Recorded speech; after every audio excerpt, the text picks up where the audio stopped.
Kaugnay nga sa pagbabantay sa vote buying, vote selling, pati na ang update sa iba pang paghahanda sa eleksyon 2025, makakapanayam natin si COMELEC Chairman George Garcia.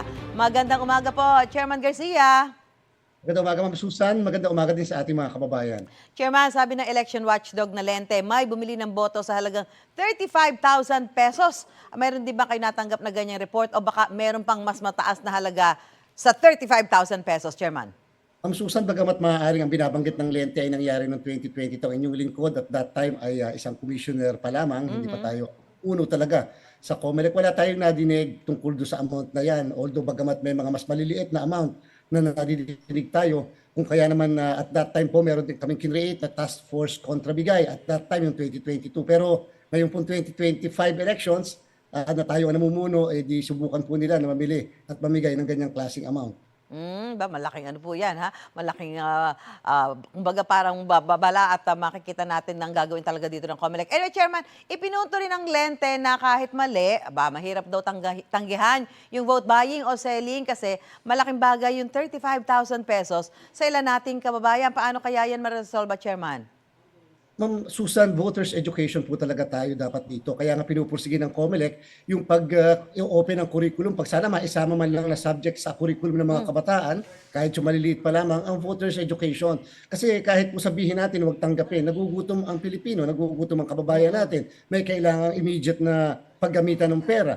Kaya talaga pong natetempt sila na tanggapin yung mga ganyang klaseng offer. Bagamat lagi natin sinasabi, pag tinanggap yung kinabukasan ng binebenta, hindi naman yung isang araw lang. Kaya lang maipapaliwanag mo yan paano na sa isang gutom na sikmura. Kaya naman po talagang voters education. At yan po, kinakailangan pagtutulungan, Ma'am Susan, ng lahat. Hindi lang po ng Commission on Elections, lahat ng citizens arm, interest groups, private sectors, kahit po ang simbahan at kahit po ang ating mga private educational and public educational institution, kasama na rin po ang media.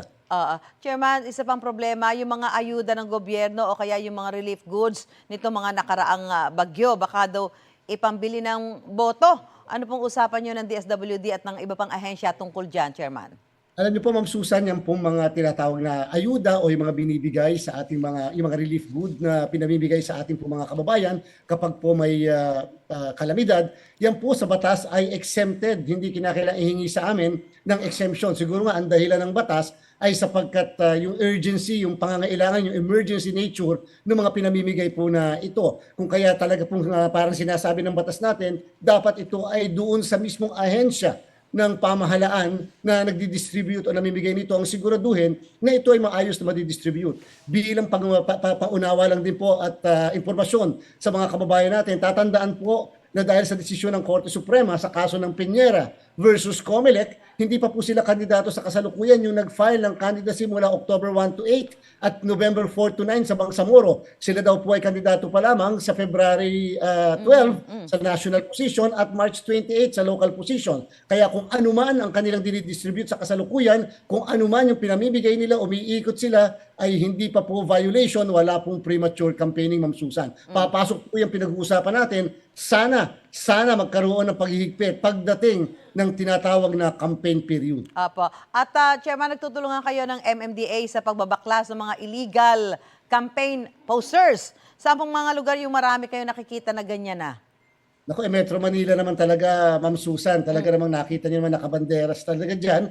Pagka po ganitong panahon na dahil wala nga premature campaigning, wala pang kapangyarihan ng COMELEC, dapat po ay sa LGU ang ating pong panawagan sapagkat siyempre ang mga local government unit naman po may kanya-kanyang ordinansa na pwedeng ipatupad upang tanggalin ang mga illegal materials o na nakadikit o nakasabit-sabit sa ating mga kalsada. So sa kasalukuyan, ipapanawagan pa lang po ng COMELEC, pero once na dumating yung tinatawag na election period, sisimulan po namin ang pagbabaklas. Ang MMDA naman po sa kasalukuyan, kahit wala pang election period, nagbabaklas na rin sila. Lalo na sa mga ari-arian na pag-aari po ng MMDA. At Chairman, hindi na nga ba kasama sa monitoring nyo yung private social media accounts ng mga kakandidato? Paano kung nagkakalat ng mga fake news o kaya naninira sa ibang tao?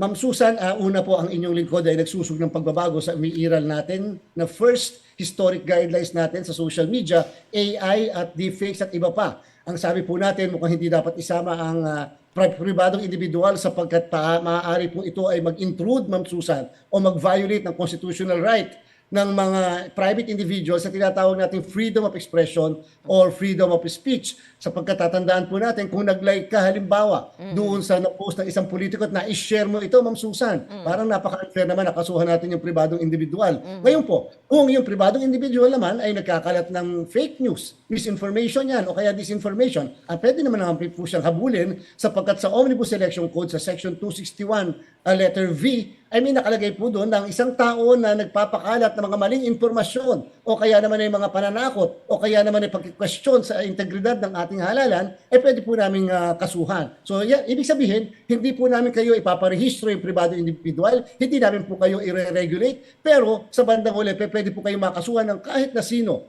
lalo pat ang pinapakalat nyo ay disinformation at misinformation. Okay. Naku, maraming salamat, COMELEC Chairman George Garcia, at magandang umaga po sa inyo. Umaga po, maraming salamat. Salamat po.